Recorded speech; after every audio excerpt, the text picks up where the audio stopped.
Hey students, welcome to Module 10. This is the module in which we talk about middle adulthood. Um, Typically, in the charts, you'll see that covers ages like 40 through 65. Sometimes I've seen it like as young as like 30 to 65. That's like a 35-year gap. That's like a huge gap. Um, but basically, this is the developmental stage of stagnation and generativity. Okay.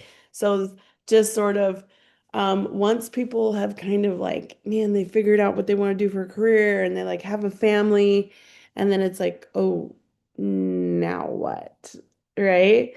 So typically, like as a kid, we're kind of looking forward to this stage of life of like, oh man, this is what I want to be when I grow up, which is awesome, and that fuels us. But then typically we get to this stage and it's like, oh, I've achieved career. Um, I'm either married or I have a long-term relationship or children, those sort of things. Um, but people can find themselves in sort of this stagnation period where they're kind of feel like, oh, I climbed the ladders, I've done all the things, and yet I'm still kind of not satisfied, right? And that can happen. This is also a stage where um, people typically have, they can go through divorce during this stage, have a major shift in relationships, a major shift in career. Maybe they picked a career that either they weren't satisfied with or they can no longer do, right? So think of someone who maybe started a career in construction work and their body was not able to keep up with those demands over the years, right? So then they had to shift and find another another career, another job. Um, so it's like both an amazing phase where you typically would be making the most money you've ever made before in this phase. Um, maybe you have house ownership, um, and you're just kind of settled into a community. But that doesn't guarantee happiness. That's what we call a rival fantasy. A lot of times people think like, oh, when this happens, I'm going to be so happy. Life's going to be figured out and it's going to be amazing. But then what happens when we actually get to that phase and maybe life isn't amazing, right? Or maybe we're a little bit bored of it, or things didn't really happen the way we envisioned that they would. And so then there can be this like disappointment or despair that comes into a person's life during this stage. Okay. However, there's hope too. It's not all bad, right?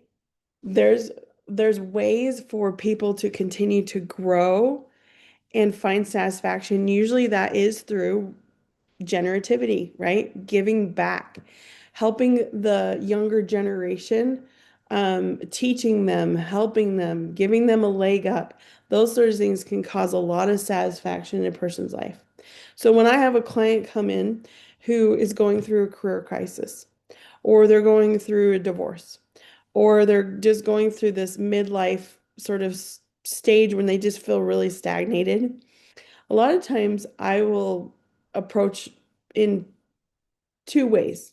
Okay. One is, what are you doing to create better connections in your life? Okay. Whether that's connecting better with your spouse, with your children, connecting more with your community or the people around you. Okay. Study after study shows us that happiness really lies in the connections we have with others. So if someone is feeling unsatisfied and not happy, typically that's a good place to start. Okay. How are you improving the relationships, even the ones that you already have? Or can you reach out and find new connections, new people, new groups to bring more satisfaction into your life? Okay. A second area is exploration. Okay. This might look like starting a new hobby. Okay. Or it might look like, hey, let's take your career, let's take your job, the things you're already doing, and see if there isn't anything that we can create more growth in, right? Even if you've reached the top of your job, if you are like the CEO of your company, there are still areas in which you can improve, even if you're at the height of your career, right? Arthur Miller, he's a well-known researcher who studies the Harvard longevity study, which is one of the longest running studies about happiness. They started studying people back, I think it was the 1920s, I want to say. They started studying a group of students and they followed them their whole life. And then those guys died and they followed their families their whole life, right? And they continued to do that for generation and generation. It's one of the longest longevity studies ever done. And they found that it really boiled down to um, connections that we have with people, service, so being able to reach out and serve other people, and also craft. Okay, so craft meaning, um, am I improving in some way on something specific? So whether this was like a carpenter and they were making like the best dining room table you could ever imagine, or if it was someone in like customer service and they were just really good and continually getting better at how to serve the customer or bring a smile to their face. Okay.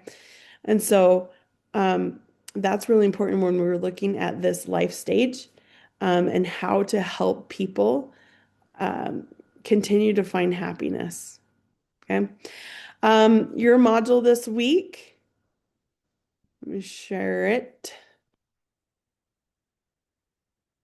You just have two things. You have this case study, okay? Case study assessment, middle adulthood, so very relevant to what we're talking about. Um, you guys have done these before, so there's read the instructions. There's a really great video that kind of walks you through it. And then you have your module quiz. So just make sure that you're reading your chapter this week. There are some additional readings and some videos to help support your education. I highly recommend them. Such good material. Um, so that's it for this week. If you have any questions, let me know. Reach out to me through Canvas messages. Um, I'm always happy to talk to you. So hope you have a wonderful week and we'll talk to you later.